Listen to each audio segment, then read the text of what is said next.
আসসালামু আলাইকুম, কেমন আছেন সবাই? সবাইকে নতুন একটা ভিডিওতে সুস্বাগতম। আমি নাহার ওমান থেকে বলতেছি। আজকে শুক্রবার, সবাইকে জুম্মা মোবারক। আর যেহেতু শুক্রবার, তো সেহেতু সবার ঘরে কম বেশি ভালো মন্দ রান্না হয়, তো আমিও এর ব্যতিক্রম না।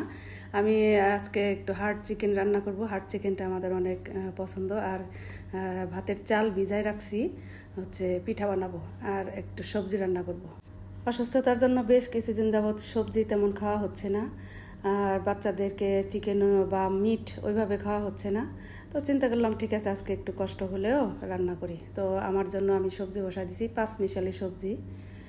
সব কিছু কেটে বিছে একবারে চুলায় বসাই দিছি, মানে যত ঝটপট রান্না করা যায়, কারণ অনেক গরম ছিল বা গরম এখন ওমানে প্রচুর গরম পড়তেছে। আমার এমনিতে একটু অসুস্থতা, এর জন্য আমি বেশি সময় নিইনি রান্না করে। এর ভিতরে আমি একটা পুঁই শাক দিয়ে দিছি। এরপরে নাড়াচাড়া করে ঢেকে দিয়ে বসাই দিলাম। পানি আমি আগে দিইনি, পানি পরে দেবো। আর এখানে আমি, আমার শরীর ভালো না বলে আমি আজকে শিল পাটায় কোনো কিছু বাটাবাটি করিনি, সব কিছু ব্লেন্ডারে বাটাবাটি করে দিছি। এদিকে আমার সবজি অর্ধেক হয়ে গেছে, তখন আমি মুসুর ডাল দিয়ে দিছি। আর এর মধ্যে বলে নেই, যে যেখান থেকে আমার ভিডিও দেখতেছেন অবশ্যই আমার চ্যানেলটা সাবস্ক্রাইব করবেন। আর এই যে নাড়াচাড়া করে উপর দিয়ে ঢেঁড়স দিয়ে দেবো। এই সবজিটা রুটি দিয়ে বা গরম ভাত দিয়ে বা যে কোনোভাবেই খুবই মজা খেতে।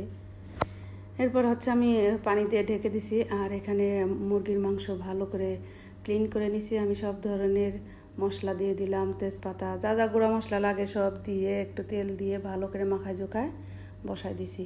আমি প্রেশার কুকারে দিছি, কিন্তু আমার প্রেশার কুকারটা নষ্ট, এটা কড়াইয়ের মতোই কাজ করে। তো এর জন্য আমি এর মধ্যে দিয়ে দিছি। এই প্রেশার কুকারটা প্রায় 7 বছর চলছে। লুলুতে কিনেছিলাম আমি যখন ফার্স্টে ওমান আসি। এদিকে আমার সবজি খুব সুন্দর মতো গলে গেছে, একদম মাখা মাখা হয়ে গেছে, আঠা আঠা হয়ে গেছে। আমি একটু লবণ চেখে নিলাম।